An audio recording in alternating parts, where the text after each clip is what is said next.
An ambitious new transport plan has been launched, which will provide an extra 24 trains an hour across the Midlands. It promises better links between the West and East Midlands and allow the equivalent of 6 million more journeys. Well, old stations could be reopened too, and there'd be a direct line between Coventry and Leicester.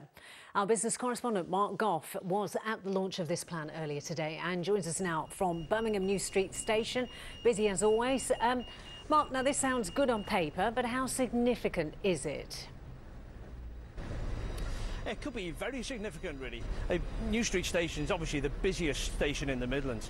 Hundreds and thousands of commuters pass through here or go back and forth from Hereford in the southwest right over to Derby, Lichfield, Nottingham in the East Midlands. The vision is 24 more trains an hour with just a few tweaks to the existing system, and it could only cost a few £100 million. Small fry in the great scheme of things. And today the government told all 22 councils in the West Midlands and the East Midlands, we'll work with you on this. Might be just a ticket. There's no doubt that the West Midlands needs more trains and faster trains, and this report promises that.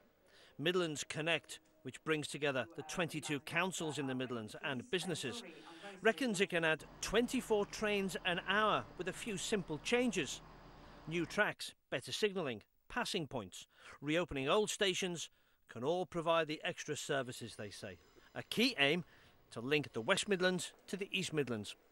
Under the plans, there'd be more trains and faster journey times between Birmingham and the key cities in the East Midlands, Nottingham, Derby and Leicester. A direct service between Coventry and Leicester would be reinstated. The line from Birmingham Moor Street to Kings Norton would be reopened, with new stations at Moseley, Hazelwell and Kings Heath.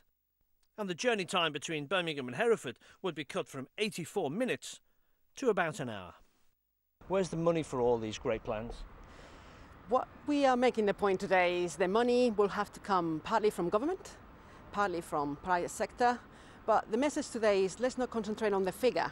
We're talking about 25-year transport strategy for the Midlands. Let's concentrate on what will the impact be on our economy should that transport infrastructure not be in place. If it is in place, they reckon 6 million more journeys will be available and £649 million created in the economy. Today the government seemed keen, the Transport Secretary saying, "We look forward to working with Midlands Connect to develop these proposals and ensuring the region has the transport system it needs for a prosperous future." Really important that we communicate to government what is it that we need, so hopefully government will support the investment that we required. But it's also very important for businesses to know that we here in the Midlands have got a clear view on what we will put in place in terms of transport, so they can stay here, they can grow and they can export to new places, not only across the country, but globally too. Reflecting the importance of today's plan. One of the biggest transport headaches is crossing between the East and the West Midlands. That journey can be a bit of a nightmare. We asked Keith Wilkinson to take it with his little camera, and guess what? It was a bit of a nightmare. It all began well enough on the little single carriage train from Coventry.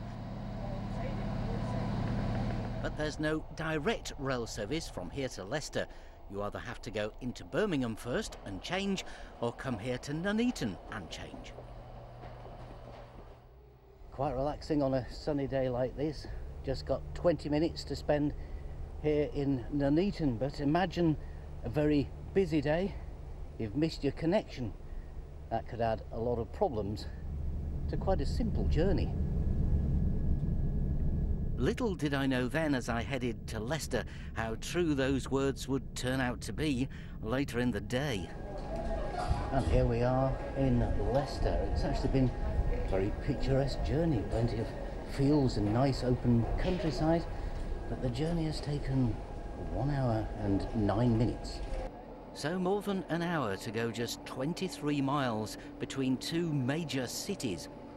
I got the 1:48 train back to Coventry. This was due to take 48 minutes, speeding non-stop through stations like Hinckley. But back at Nuneaton, chaos was about to start.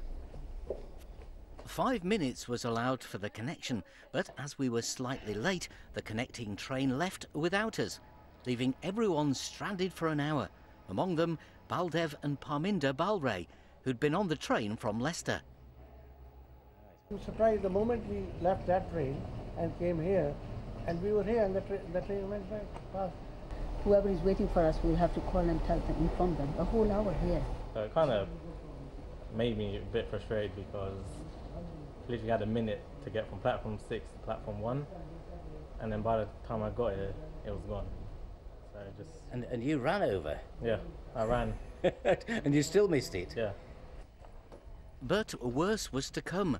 After waiting an hour, we were told there was a trespass incident at Coventry, so we couldn't go. That one is cancelled. I think it's awful. That's all I can say. The train's now been cancelled. It was postponed, now it's cancelled, so we'll have to find other ways. I'm going to try to get out of here. It's getting stupid now. Several passengers then walked in the 30-degree heat to Nuneaton bus station to get a local bus to Coventry, including Mr. and Mrs. Balray, who are in their 70s and carrying luggage. The problems didn't stop there. We were held up waiting to pass through these roadworks. So what do you think about the train service? I can't comment, but I think they should do something about it. Back at Coventry, there was yet more walking in the sweltering heat to get to the railway station. It took us more than 3 hours to get here from Leicester. That's an average speed of just 7 miles an hour. West Midlands train said the disruption was caused after a woman threatened to kill herself on the railway. They said fortunately she didn't take her own life and the train did actually run. They apologised for the delay. As for the passengers, this was a nightmare example of the problems of getting between the East and the West Midlands. Keith Wilkinson, ITV News. Now, 2018 marks 100